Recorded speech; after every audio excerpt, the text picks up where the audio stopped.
예, 찬양대 찬양 감사드립니다. 우리가 11월 달을 보통 감사의 달이다라고 이야기를 합니다. 우리가 받은 사랑과 은혜에 감사하면서 한 달을 보냅니다. 이 감사라는 것은 참 귀한 것입니다. 감사는 우리의 삶을 넉넉하게 만들어 줍니다. 우리 여러분들은 감사하면서 사시는 편입니까? 네, 감사합니다. 예, 저도 참 감사하면서 살기를 원하고 또 그렇게 살려고 노력하고 있습니다. 근데 우리가 삶을 돌아보면 이렇게 늘 감사하고 사는 것이 쉽지만은 않습니다.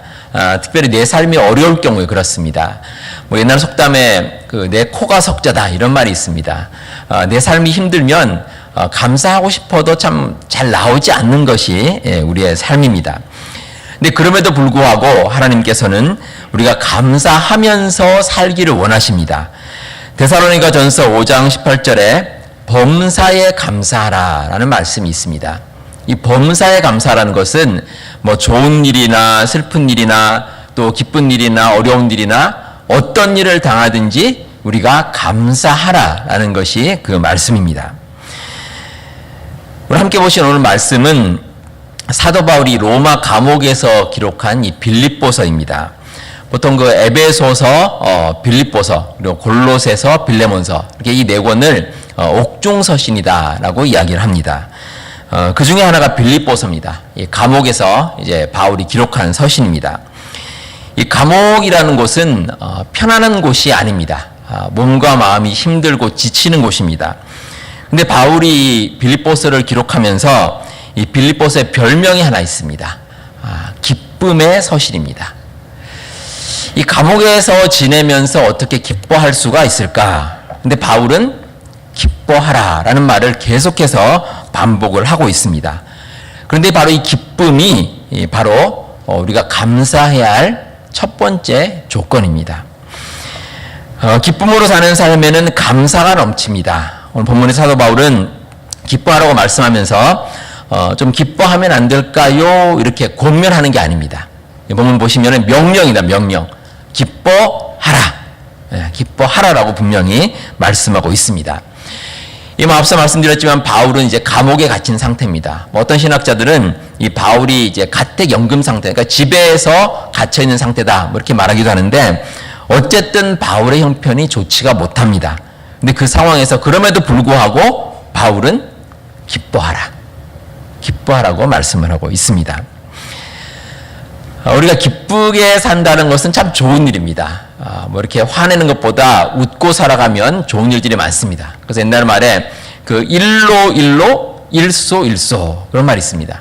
그러니까 한 번 화를 내면 한 번 늙어지고 한 번 웃으면 젊어진다. 뭐 그런 뜻입니다. 우리가 보통 화를 내는 것보다 이 기쁘게 살아가면 우리 마음 가운데 긍정적인 마음이 생깁니다.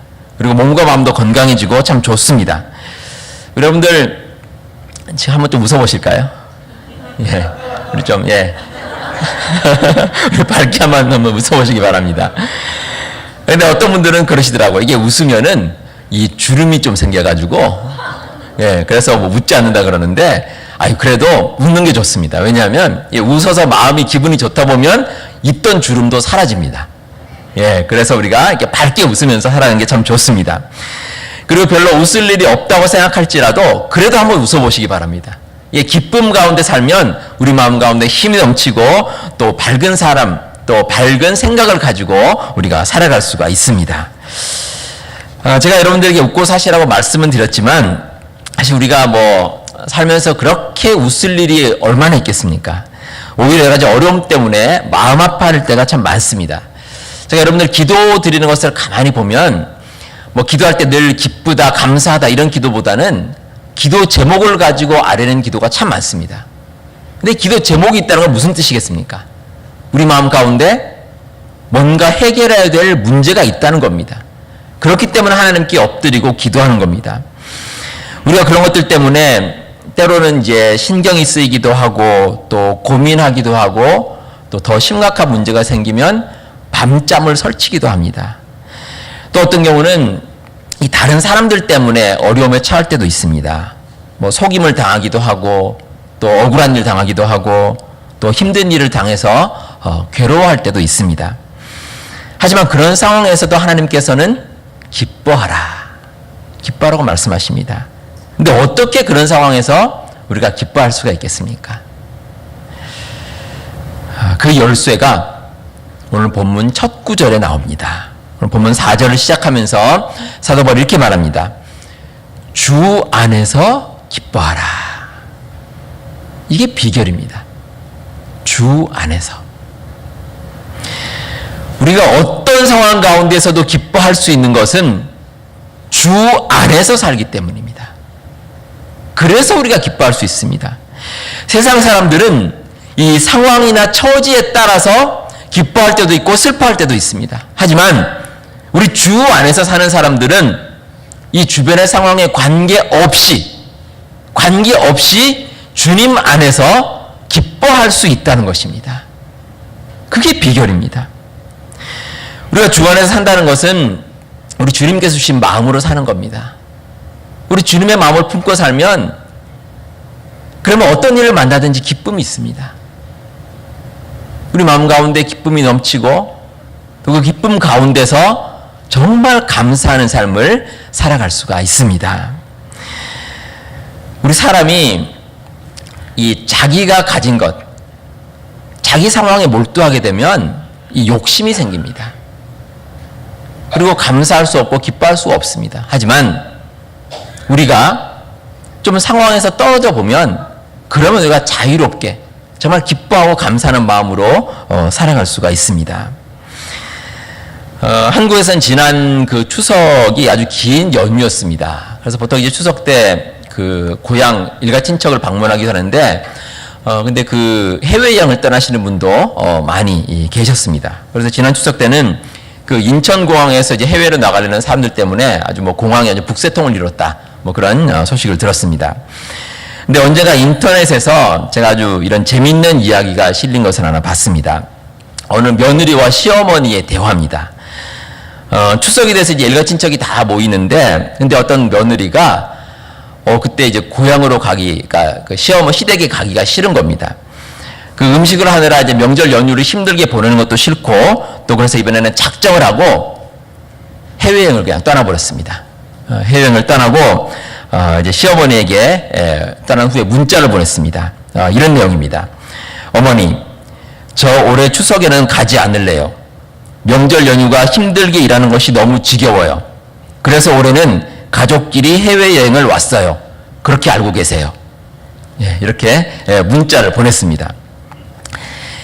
그 문자 밑에다가 이제 많은 그 젊은 며느리들이 아주 용기가 대단하다면서 아주 격려하는 댓글을 이렇게 많이 달았습니다.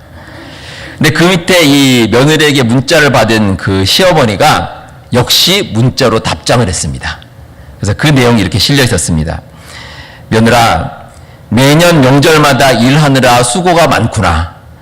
이번에는 해외에서 가족끼리 재미있는 시간을 보내렴. 그리고 뒤에 이렇게 붙였습니다. 그런데 얼마 전에 내가 가진 땅이 개발이 돼서 보상금으로 10억을 받았단다.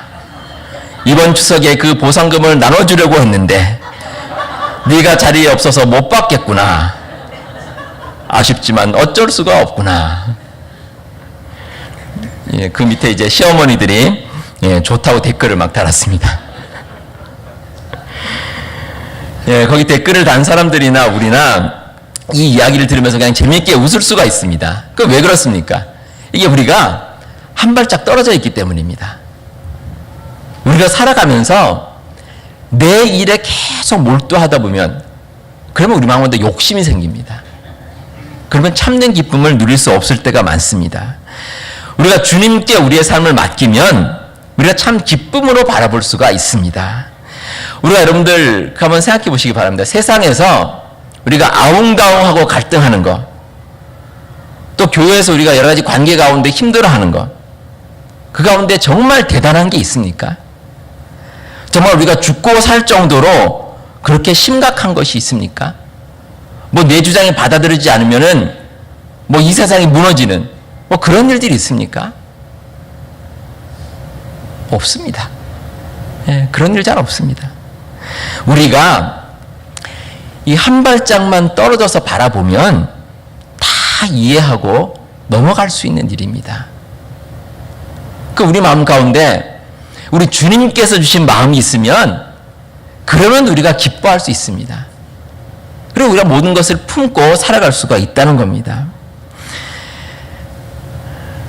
창세기 13장에 보시면 이 아브라함과 조카 롯에 대한 이야기가 나옵니다.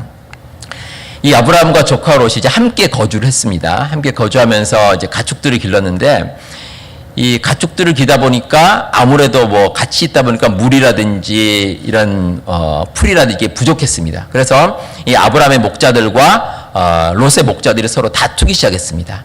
그래서 아브라함이 이제 결단을 내립니다. 창세기 13장 8절에 보시면 아브라함이 롯에게 이렇게 말합니다. 우리는 한 친족이라 나나 너나 내 목자나 너 목자나 서로 다투게 하지 말자. 그러면서 이어지는 9절에서 아주 중요한 말을 남깁니다. 네 앞에 온 땅이 있지 아니하냐. 나를 떠나가라. 네가 좌하면 나는 우하고 네가 우하면 나는 좌하리라. 이 아브라함은 조카 롯에게 먼저 선택권을 줬습니다. 그러니까 네가 먼저 선택하라는 겁니다. 이게 무슨 뜻이겠습니까? 나는 어떤 상황에 처하든지 상관없다는 겁니다. 네가 먼저 좋은 걸 가지고 그러면 내가 나머지를 가지겠다. 이게 아브라함의 마음이었습니다. 실제로 롯은 비옥한 땅, 그 요단 지역을 택했습니다. 그래서 그쪽으로 갔고 아브라함은 반대편, 뭐 요단폭보다는 아무래도 비옥하지 못한 쪽으로 아브라함은 떠났습니다. 근데 여러분 이렇게 욕심 없이 기쁨 가운데 롯에게 좋은 것을 내어준 아브라함에게 하나님의 축복이 임했습니다. 이 롯이 이제 떠나자마자 하나님께서 아브라함에게 나타나셨습니다. 그리고 이렇게 말씀하셨습니다. 눈을 들어 동서남북을 바라보라. 그러면서 이렇게 덧붙이십니다. 보이는 땅을 내가 너와 내 자손에게 주리니 영원히 이르리라. 내가 내 자손이 땅의 티끌같이 하리니 사람이 땅의 티끌을 능히 셀 수 있을진데 내 자손도 세리라. 너는 일어나 그 땅을 종과 횡으로 두루 다녀보라. 내가 그것을 내게 주리라. 이거 엄청난 축복입니다. 그냥 롯이 차지한 요단 지역 정도가 아닙니다. 이 아브라함에게는 보이지 않을 정도의 엄청난 땅을 하나님께서 허락해 주시겠다고 약속해 주셨습니다. 아브라함이 어떻게 이런 축복을 받을 수 있었겠습니까? 기쁜 마음으로 이 롯을 대한 것입니다. 그래서 하나님께서는 이 아브라함으로 하여금 엄청난 축복을 받고 또 그 축복 가운데 감사할 수 있도록 하나님께서 허락하신 것입니다. 우리 여기 계신 분들 가운데 그 소셜 시큐리티 연금 받으시는 분 계시죠? 예, 아마 이제 연세 드신 분들 가운데 받으시는 분들 계실 텐데 요즘 보통 원래는 이제 65세가 되면 이제 100%를 받게 돼 있습니다. 그런데 요즘에는 좀 나이가 좀 많아졌다 그러더라고요. 받기 시작하는 나이가. 그래서 제가 알아보니까 1960년 이후 출생하신 분들은 67세가 되어야지 이제 받는다. 그렇게 규정이 됐다고 합니다. 이러다가 제가 나중에 받게 될 때는 몇 살 때나 받을 수 있을지 모르겠습니다. 근데 이 연금의 역사를 보면 아주 재밌는 일이 있습니다. 이 근대적인 연금이 이제 시작이 된 것이 19세기 말 이제 독일이라고 합니다. 당시 독일의 이제 나라 이름이 이제 프로이센이었는데, 그 프로이센을 다스리던 사람은 이제 비스마르크라는 사람이었습니다. 근데 이 사람이 이제 근대적인 연금을 처음 만들었습니다. 근데 그때 이제 처음 수령할 나이로 정한 것이 65세였습니다. 그래서 아마 그때 나이가 아마 지금도 아마 계속되지 않나 이렇게 생각이 됩니다. 근데 한 가지 특이한 것은 당시에 그 독일 사람들의 평균 수명이 몇 살인지 아십니까? 45세입니다. 평균 수명이 45세인데 65세부터 연금을 받으란 겁니다. 이게 무슨 말입니까? 받지 말라는 소리입니다. 만약에 이걸 오늘날 적용하면 여러분들 95세나 받을 수 있습니다. 왜냐하면 오늘 보통 평균 수명이 75세입니다. 그죠? 그러니까 95세 받을 수 있습니다. 그런데 요즘 이제 뭐 65세, 7세끼 받는 게 어쩌면 우리에게 참 다행스러운 일입니다. 이 또한 우리가 감사하지 않을 수가 없다는 겁니다. 우리 성도 여러분, 우리가 기뻐해야 할 이유는 세상에 참 많습니다. 우리가 찾아보면 정말 기뻐해야 할 이유들이 우리 주변에 많이 있습니다. 우리가 정말 욕심내지 않고 내가 살아가는 삶에 만족하고 기뻐한다면 감사하는 조건이 넘치게 될 줄로 믿습니다. 우리 여러분들 날마다 이 기쁨 가운데 감사하며 살아가시는 우리 모든 성도님들 다 되시기를 바랍니다. 다음으로 감사의 두 번째 조건은 관용입니다. 오늘 본문 5절에서 사도 바울은 너희 관용을 모든 사람에게 알게 하라 이렇게 말씀하고 있습니다.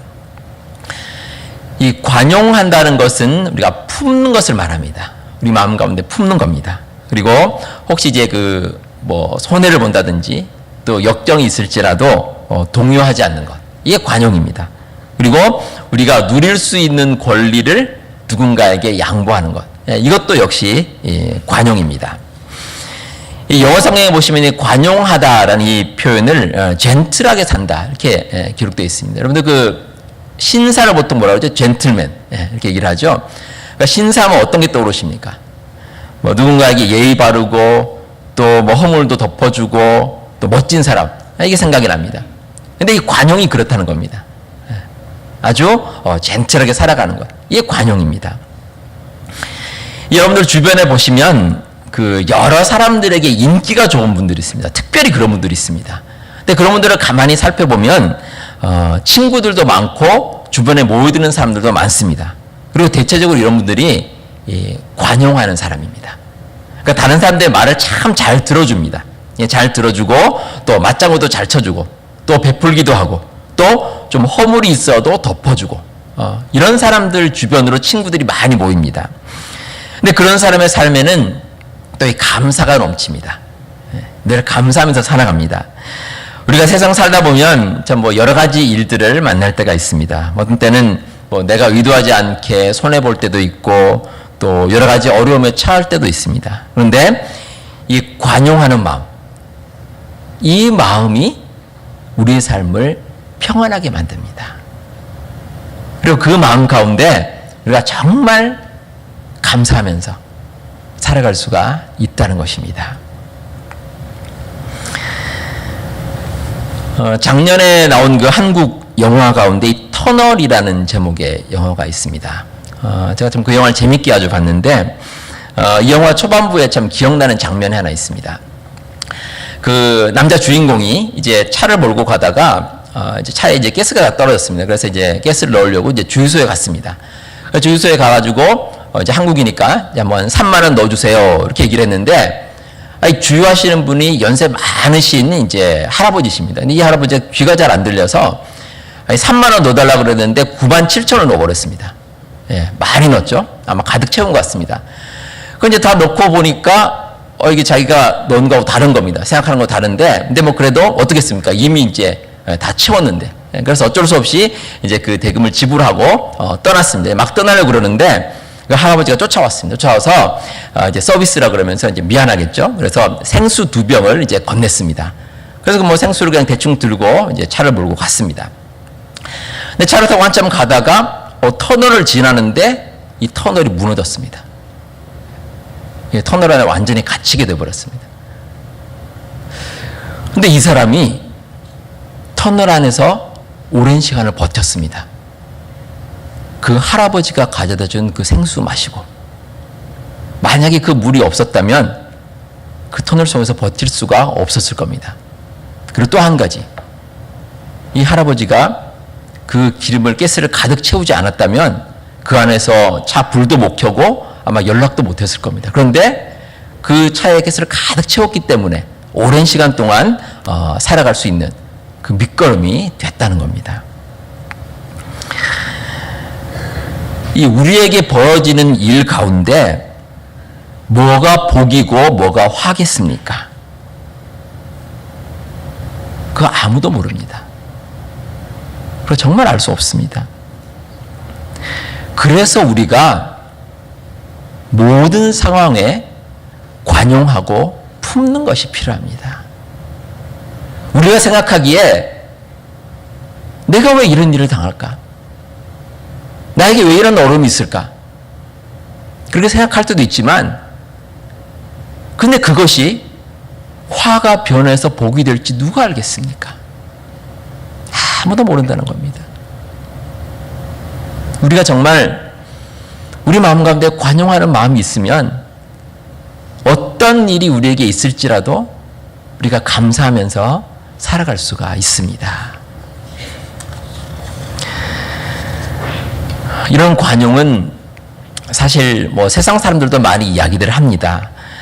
국제연합, 그 유엔에서 정한 헌장에 보면 이런 문구가 있습니다. 국제연합은 관용을 실천하고 선량한 이웃으로서 상호간 평화롭게 함께 생활하며 국제 평화와 안전을 유지하기 위하여 우리들의 힘을 합한다. 참 그럴듯하고 듣기 좋은 문구입니다.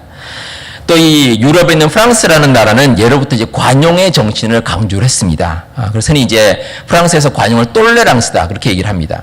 근데 프랑스가 이제 그 대혁명을 거치면서 많은 사람들에게 자유도 주고 또 많은 사람들을 품자. 그래서 이 프랑스의 국가적인 모토가 이제 관용입니다. 관용하자 이렇게 이야기를 합니다. 근데 이렇게 보면 세상 사람들의 생각도 참 비슷해 보입니다. 뭐 동서고금 막론하고 관용의 정신이 곳곳에 많이 들어 있습니다. 근데 여러분, 그렇게 관용을 외치는 세상에서 왜 다툼이 있고 갈등이 있겠습니까? 왜 말로는 관용을 부르짖지만 이 전쟁이 하루가 멀다 하고 일어나겠습니까?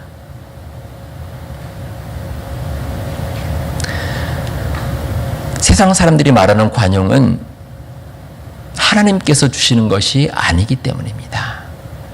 다시 말하면 참된 관용은 주님 안에서 하나님께서 주시는 겁니다. 인간의 노력으로 이룬 관용은 오래가지 못합니다. 불완전합니다. 역사의 주관자이신 하나님께서 주시는 마음으로 다른 사람을 대할 때 참된 관용의 정신이 살아난다는 것입니다. 우리가 참된 관용의 마음, 하나님께서 주시는 그 마음을 가지면 그러면 정말 감사할 수 있습니다. 우리 마음속 깊은 곳에서 하나님께서 나에게 주시는 그 믿음 가운데, 그 감사 가운데, 그 관용 가운데 우리는 하나님을 온전히 바라보고 많은 사람들을 품으면서 또 감사하면서 이 세상을 살아갈 수가 있습니다. 구약성경 창세기에 보면 이 요셉이라는 인물이 나옵니다.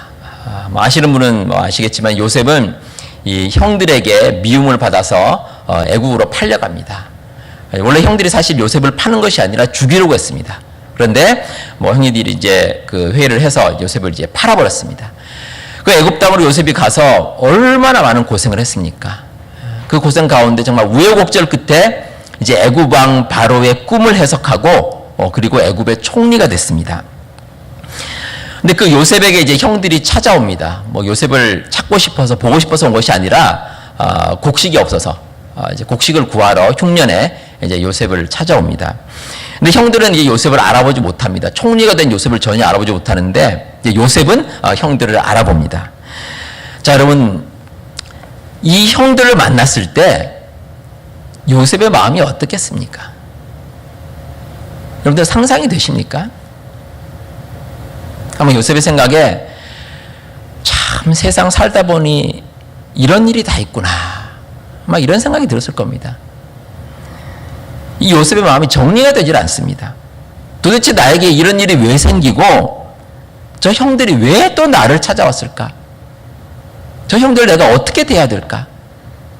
아마 그 마음 가운데 엄청난 혼란이 있었을 것입니다. 이 당시 요셉은 애굽의 총리였습니다. 이 애굽의 총리로서 사실 요셉이 그 총리가 된 후에 마음만 먹으면 형들을 찾을 수 있습니다. 쉽게 찾을 수 있죠. 형들에게 연락해서 형들에게 안부를 전하고 또 형들과 함께 같이 이제 교류하면서 살 수도 있습니다. 그런데 요셉은 전혀 형들을 찾지 않고 연락도 하지 않았습니다. 그 이유가 무엇이겠습니까? 이 형들을 만나기 싫은 겁니다. 정말 싫은 겁니다. 이 요셉은 형들에게 복수하는 것조차도 싫었습니다. 그냥 만나고 싶지 않았습니다. 그냥 요셉의 인생에서 형들을 그냥 지워버리고 싶었습니다. 근데 그 형들이 요셉을 찾아왔습니다. 그러니까 다시 어쩔 수 없이 만나는 상황이 됐다는 겁니다. 이 요셉이 형들을 어떻게 했습니까? 관용을 베풀었습니다. 이 관용의 마음은 인간적인 생각과 판단에서 나온 것이 아닙니다. 하나님의 마음입니다. 요셉은 평생 그 하나님의 마음을 가지고 살았습니다. 그 마음을 가지고 살면서 베풀고 관용하고 받아들이는 그 하나님의 마음을 실천했다는 겁니다. 그 증거가 성경에 나와 있습니다. 창세기 50장 20절과 21절을 보시면 요셉이 형들에게 이렇게 말합니다. 당신들은 나를 해하려 하였으나 하나님은 그것을 선으로 바꾸사 오늘과 같이 많은 백성의 생명을 구원하게 하시려 하셨나니 당신들은 두려워하지 마소서. 내가 당신들과 당신들의 자녀를 기르리이다 하고 그들을 간곡한 말로 위로하였더라. 여기서 핵심이 되는 말이 하나님께서 선으로 바꾸셨다라는 말입니다. 하나님께서. 이 요셉이 인간적으로 판단했다면 결코 형들을 받아들일 수 없습니다. 하지만 이 모든 일을 하나님께서 주관하시고 하나님께서 선으로 바꾸셨다는 것을 믿었기 때문에 그래서 그 마음 가운데 관용하는 마음을 가질 수가 있었습니다. 우리 사랑하는 성도 여러분, 우리가 범사에 감사하며 살아간다는 것 그렇게 쉽지 않습니다. 하지만 우리 그리스도인은 할 수 있습니다. 세상적인 생각이 아니라 우리 주님께서 주시는 마음을 가진다면 그러면 우리가 범사에 감사하면서 살아갈 수가 있습니다. 여러분들 주님께서 주신 기쁨으로 또 주님께서 주신 그 관용의 마음으로 감사하며 살 수 있기를 바랍니다. 우리가 하루하루 살아가면서 참 여러 가지 일들이 우리에게 있지만 그러나 그 일들 가운데 우리와 함께 하시고 늘 우리와 동행하시고 우리를 지켜주시는 그 하나님 바라보시고 승리하며 살아갈 수 있는 우리 모든 성도님들 다 되시기를 바랍니다. 기도하겠습니다. 이 시간 우리 함께 한번 한 목소리로 기도하겠습니다. 같이 기도하실 때 우리가 기쁨의 삶